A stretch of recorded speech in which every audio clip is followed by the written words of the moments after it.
Thanks for staying with us. Let's talk sports now. Some good news for Super Eagles fans. Victor Osimhen is back in training with Team Nigeria. Well, here he is training with the rest of the team. He's been declared fit for selection in the semi-final clash against South Africa.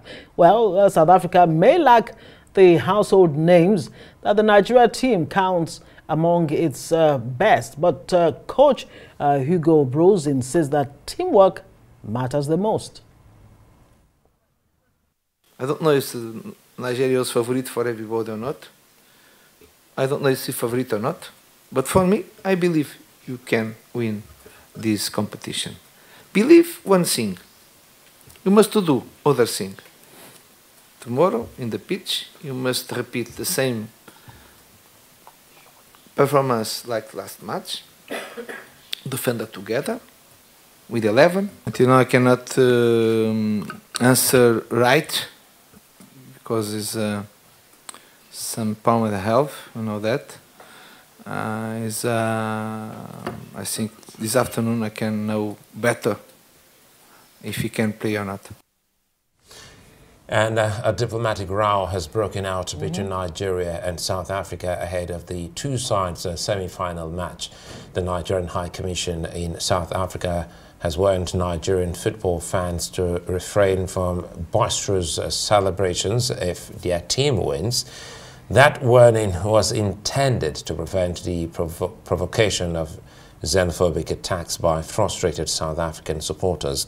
But South Africa says that this has only created false alarm. Well, Arise sports correspondent Tebi Yomo joins us now live from Abidjan. She's been keeping an eye there for us in Abidjan. Can only imagine the tension towards this game tomorrow. And then again, when you hear from Nigeria's diplomatic corps that Nigerians have to, just calm down, be calming down on the celebration of victory. But we have to have that victory first, don't we? Ebi. Yeah, Ngozi, Nigeria had missed the victory against South Africa in order to go strengthen their chances to go for their fourth African Cup of Nations title.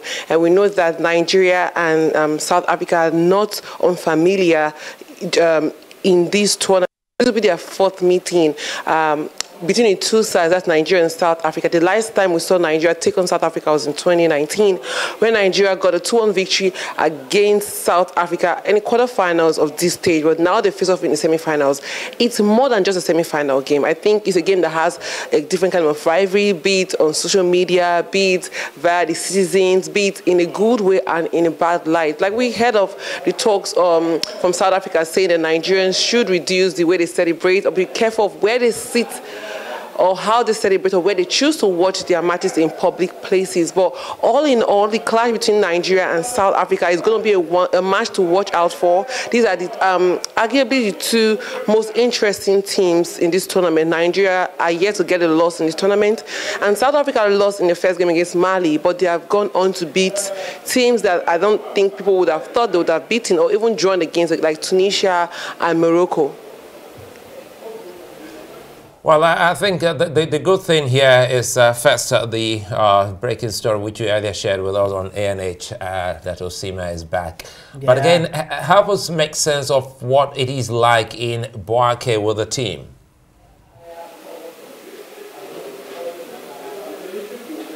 Sorry, I didn't get that. I'm talking about the preparations proper. I believe they've already left Abidjan, now in Boake. Yeah, the Super Eagles of Nigeria left for Boake last night. Like we already know, the match between Nigeria and South Africa is going to be tomorrow in Boake. The preparation already high. We saw them observe their last training session, and we already know that the coach has decided to pick a 3-4-3 formation. But there are still some players that have not even played at all this tournament.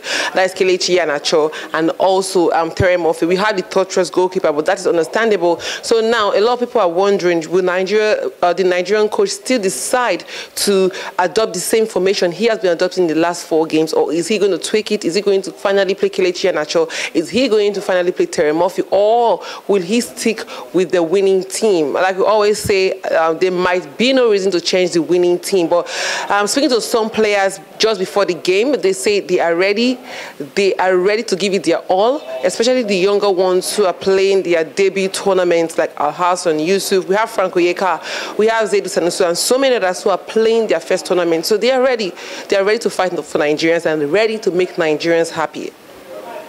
Don't envy Coach Pesero right now. Just like you said, Abi, I mean, you don't change a winning team, but then again, change is a constant. What are your expectations? And of course, the mood of the players themselves, what are you reading from their body language and training? What can you tell us about all of that? Well, the confidence of the team before this game is beautiful. I think it's the confidence of the players, the team, the coaches, the officials that gives Nigerians the assurance that they can actually get the much-needed victory against South Africa. And Nigeria has the edge over South Africa when it comes to games, when it comes to winning and everything. So I don't think that should be the major fear. But from the end of the players and the coaches, they have been confident. They say they have everything in their all to get a victory. And I personally think that it is Nigeria's game to win or lose because they had the edge.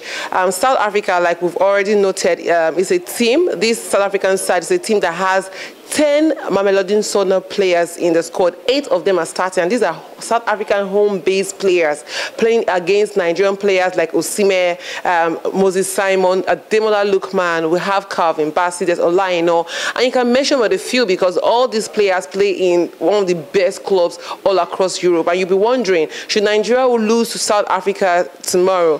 What does this mean for domestic football in Nigeria? Because we know that there's no Nigerian MPFL player who is an off-field player in Nigeria. Just the goalkeeper, Olorunleke Ojo, who has not even played again and might not play any game in this tournament because there's already Stanley Wabali.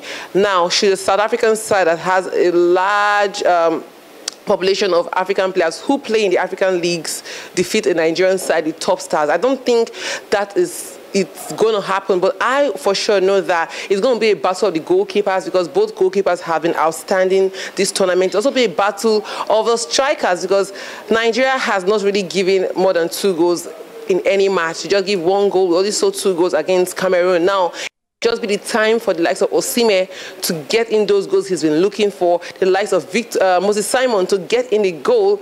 He was denied twice when an own goal was scored and another one was cancelled. So I think that it's going to be a match to watch, a match that's going to be very intense because of the fans, the officials, and the rivalry in total. Call it the clash of the titans, and you won't be wrong. Ebi Yomo, thank you very much for giving us all the updates there.